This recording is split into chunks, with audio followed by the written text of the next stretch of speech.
Welcome to the Invested Dads Podcast, simplifying financial topics so that you can take action and make your financial situation better. Helping you to understand the current world of financial planning and investments, here are your hosts, Josh Robb and Austin Wilson. All right. Hey. Welcome back to Invested Dads Podcast, a podcast where we take you on a journey to better your financial future. Today, Josh, you can feel it. Love is in the air.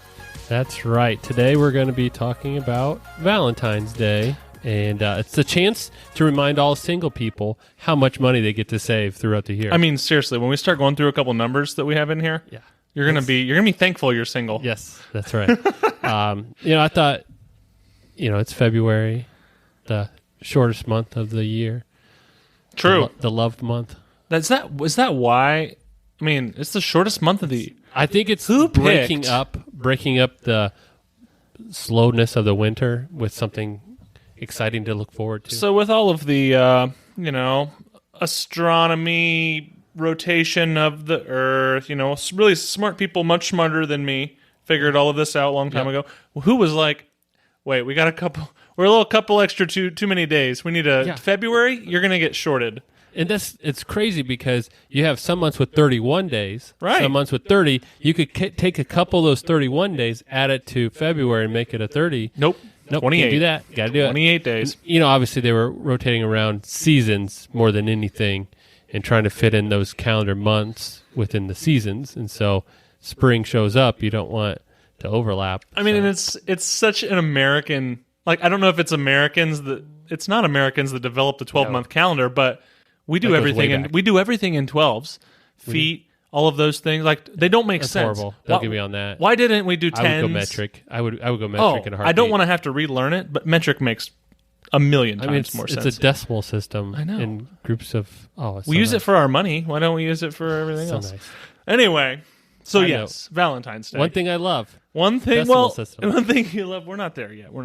So let's talk about some statistics about Valentine's Day. Yes. So Balancing Everything had an article, and we'll link that in the show notes, but they gave us a couple statistics to think about. So you ready? I'm ready. This is some big numbers. Last year, so I don't know if this would have been this was probably 2019, probably not 2020. No, this was 2020. Okay, 2020. Last year, so 2020, 27.4 billion with a B was spent for Valentine's Day. 5.8 of that billion was on jewelry. That is some serious coin. That is a lot of necklaces. That's a lot of necklie? How do you pluralize that? Necklaces? I don't know. So anyway, $27.4 billion, almost $6 billion on jewelry alone. That's a lot of money. And so how does that go down on a per-person basis? Yeah, so the average spent, so just straight average is $196.31 was spent. Okay.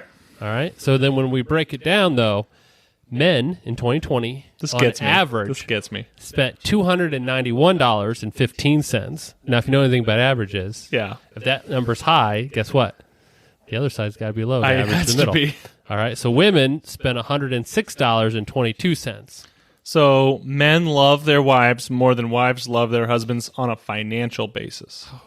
It's hard to say. I'm not going to say that. It's hard to say. I'm going to say that the numbers are very different. The way each other shows love is different. Right. One may be more monetary. Almost $300 to 1, essentially. 300 to 100. Yep. 3x almost. Yep. That is a pretty big difference. And Jenna, babe, if you're listening, sorry. I don't think I probably spent even 106, but I love you anyway. Mm-hmm. As we were looking at this, I was reading a couple other articles, and I think it was CNBC or CBS. Somebody had an article, and they were talking about the expectation versus the spending. Oh, yeah? And there was kind of this level of what they expected to be spent and how they would be upset. But the article noted that if they spent too much, it was also kind of a bad thing. Yeah, like they would be like offended by it. Yeah, there's this kind of this happy, like if you threw down $1,000 for Valentine's Day, it didn't get you extra points. Kind of like, what did you do that I don't know about that you're really trying to make up for? So it was just interesting. But the expectation actually was a little higher than the average. Really? And so people are falling just short of what the expectation is, apparently. We're an underwhelming people in general. The other thing that's interesting, so that's in these surveys that they did, the most likely person you're spending Valentine's money on is the significant other. True. Then it's like, well, who else is out there, right? Who's it? The secret boyfriend, girlfriend? No, it's family. So, parents, kids, those type of things. Get your parents Valentines. I'm just telling you. So they surveyed, right? Yeah. Now here's the thing. Sorry, Mom. The number 3 one, or the one of the other ones that made the list statistically, would be spending Valentine's money for your kids' school Valentine stuff. So if you think to that, they got to buy those little things that they put in everybody's boxes. Oh yeah. So that adds up, and that's also why when you think about there's other spending besides just your significant other. Now we did in that same blog article, 27% of the people they surveyed said they were planning on buying a gift for their pet for Valentine's Day. So I have 2 dogs. Yes. I can honestly say I've given them Christmas gifts over the years, mostly before we had kids. Yeah. Those were our kids, but now that doesn't even happen. So we have a dog, and this is the first year he was with us for Christmas.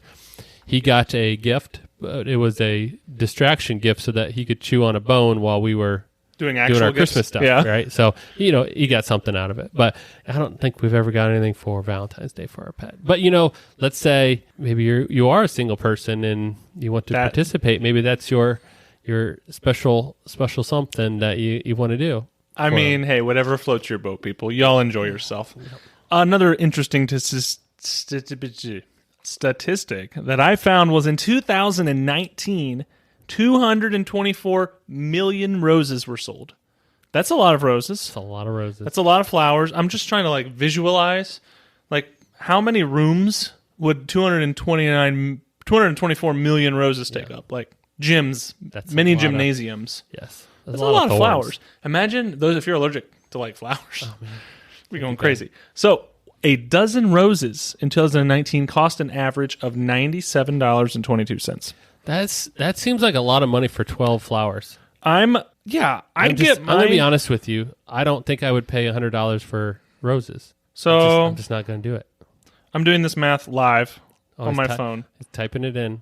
So that iPhone is 2. That is 18,666,667 dozen roses. Okay. Times 97.22. So that is $1.8 billion in just roses alone. Yep. And then you add that to the jewelry because they got to go together. So there's your 5.8, 1.8. That's 7.6. I mean, if you think about it, if you spent $97 on roses and then another $200 on jewelry, you're done.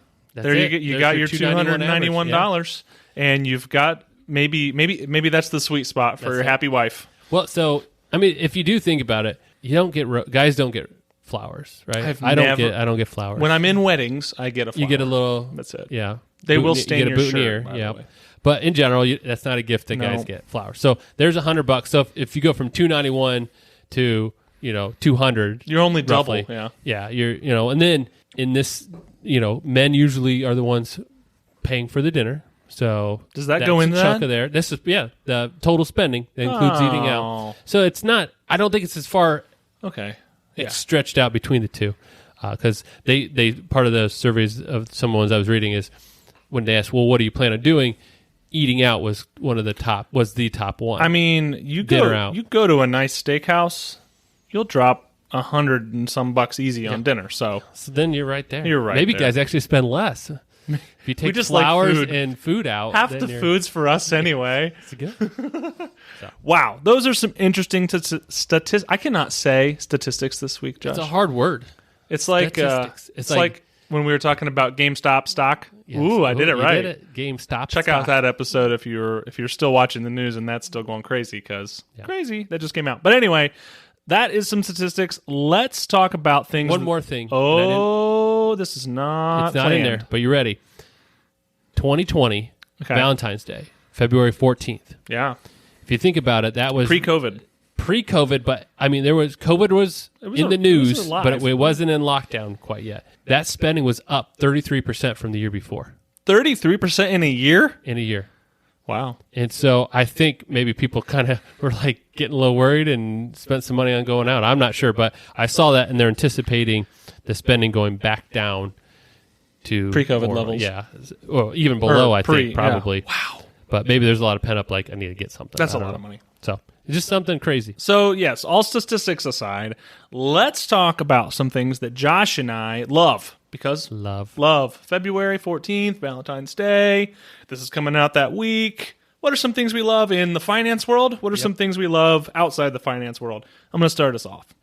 Josh, I love automated savings. Automated savings. Really automated everything in finance when it comes to your finances. Automated bill pay, automated savings, automated investments. Yep. I like the ability in 2021 and, even a little bit before to just set things up. It happens every month. It's so nice. I don't think about it, and I never miss a payment, and I always am contributing to the things I want to contribute to meet my goals. That's something that I love. Josh, what's something you love? The one thing I love is compound interest. Ooh, was that your first love? True story. At first, it wasn't a big love, but every day it just grew more and more in love. And I just feel like I'm more in love now than I ever have been, and it just continues to grow exponentially. Man. That love I have for compound interest. That is so cheesy. Yeah, I know. But really, though, I do love dad jokes. Yeah. And I got one for you. Ooh. Yes. For Valentine's Day? Yes. Thank you. And since we're talking about relationships, we got our relationship. Yeah. But I have a relationship with my recliner. Yeah. We go way back. That's funny. Okay, so Valentine's Day story, taking y'all on a sidebar. So Valentine's Day, this is before Josh and I met. Valentine's Day 2015. 2015. So my wife and I were dating, and we went out to dinner for Valentine's Day, and hey, back then I was probably really good, and I was probably spending above average and, making people happy. Yep. Back then. So we went out to dinner, and then we're like hanging out for the evening, and it was like, hey, let's watch a movie or do something. She's like, wait, that's it? And we'd been dating for like 9 months or something like that. She's like, that's it? Like, that's all we're going to do tonight? She was expecting that I was going to propose on Valentine's Day. And I was like, babe, no, like, I'm not going to propose on Valentine's Day. That would be the most cliche thing ever. Yes. Who would have planned that? We're not cliche. So then she cried because I didn't propose. Really wanted me to. I was going to anyway, and this was working towards it. Not on Valentine's Day. So I ended up proposing a couple weeks later after her dad and I had lunch. And he reluctantly, no, I'm just kidding. He was very gracious and when I asked for their blessing. But anyway, so that was my most memorable Valentine's Day story was when I didn't propose. You did not propose, and the expectation was maybe you should have. Exactly. It was good. Okay, so another thing I love. Yes. I love bull markets. Bull markets. So let's just be very high level. Yes. Let's just say that bull markets, the stock market, it's going up. Yep. It's going up, and it's, in a nice upward trend, we're going to say. Yes. I like that. It's a good feeling. It feels good. When you see your accounts, things are going in the right direction. It's a happy thing. Yep. And I love bull markets. Who doesn't? I mean, seriously. Along with that, and I know you and I, we both have this kind of on our list, is debt-free. Yeah. Right? And there's all different levels, and, I'm not debt-free. I have a mortgage still on my house, but when it comes to personal debt and, consumer spending debt, to be free of that is huge. Yeah, I totally agree. I'm with you. And I had the same exact thing on my list because it's something that I love. And it's something that anyone can get to. It's attainable. It's a goal that if you want to make that your goal, you can work towards that. So we love that side of things. I love low mortgage rates. Right now, we're coming out of, hopefully getting towards the end of COVID. Interest rates have been low for a while. Yep. Mortgage rates have gotten really low. It's a good time to have a mortgage. If you're going to have some debt, as we just talked about, a mortgage is a very affordable thing to have right now. Yes, it is definitely. On a more personal side, role models.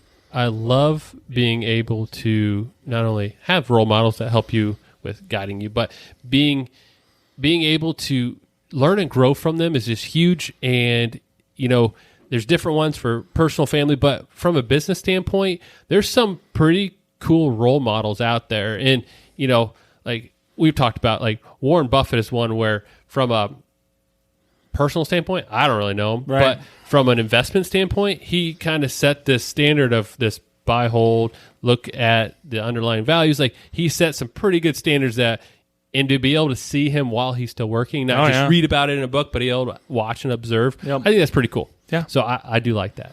I thought, I don't know if this is even a thing, but when you said role models, I immediately thought of like a plastic recreation of a roll that's meant to like say, I want that, in the window at the store, like a role model. When I go to Texas Roadhouse, I would like one of those. Well, in Japan, like there's like fake food like on a plate glued to it. You say that's what you want. It's like a real thing. No, like they're in displays and stuff. It's or pictures of fake. It's so much more visual. Okay. It's very interesting. Very visual. Another thing I love is my warm home. I love a warm home. I feel like we finally got winter. It's it's February now. We finally got winter. Snow on the ground, and it's cold as crap. And having a warm home is something that is definitely it's good to love. Yes, and you do realize if your furnace ever goes out, how cold it can get and how fast it can get cold. So we have a Nest thermostat in our house, and we got it we don't even have air conditioning. It's an old house, but we have a Nest because there was like a double rebate where like the gas company gave us like $75 rebate and the electric company gave us like a $75 rebate, both. And it was $9 or something like that. So anyway, we have a Nest thermostat. It's great. So it's like, hey, do you want to try this money saving method thing? I'm like, cool, let's give it a shot. Well, pretty much what it does is every night it drops a degree until you get mad at it and tell it you're cold. There's your limit. So like there were multiple nights where my wife's like, my toes are frozen. Like I can't do this. And like I didn't realize it had gotten down to where it was, but it was like 63 degrees at night. Oh man, that's cold. We usually keep it at like 65, which is cool, but we have lots of blankets. It's fine. 63 is too cold. So anyway, that's my Nest sidebar. Hilarious. Lots of sidebars this week. Josh, what's something else you love? I love being able to get paid for doing what I love. Yeah. And so, having a job like this and helping people is just so satisfying. So that's one thing I love is having that opportunity. I love that you love that because we work together. Yes. I love having a full belly, and it's growing. Mm-hmm. I've been eating a lot lately. I feel like this winter's not been great for me, but it's insulation. That's what I'm going with. Keep my house cold so I can keep my belly full. That's right. But it's just, we're obviously very, very blessed here, especially in the United States with an abundance of food and resources. And I love having a full belly, and I love to eat. Speaking of eating, I love donuts. Ooh, yes, you do. Not a stretch in any way, shape, or form of my love and passion for donuts. So that made the list for sure for me. I love our listeners. And so now, there's a year and a month or so under our belts. So thank you guys for being here every single week. But we love you, and we are excited to keep this thing going. Yep. And that follows along, and I know you have it too, as family. And so, we think you guys as family. This has been something that, a year ago when we just started talking about it, we're so thankful, and we love you guys so much for listening, tuning in, and sharing with other people these podcasts. So yeah, it's Valentine's time. We're thinking about love. There's a lot of things that we love, and but like Josh said, we love you guys listening. This is just a reminder that on our website, check out a free gift to you. It's a brief list of 8 principles of timeless investing. They're overarching investment themes meant to keep you on track to meet your long-term goals. Hey, you might like it. You might love it.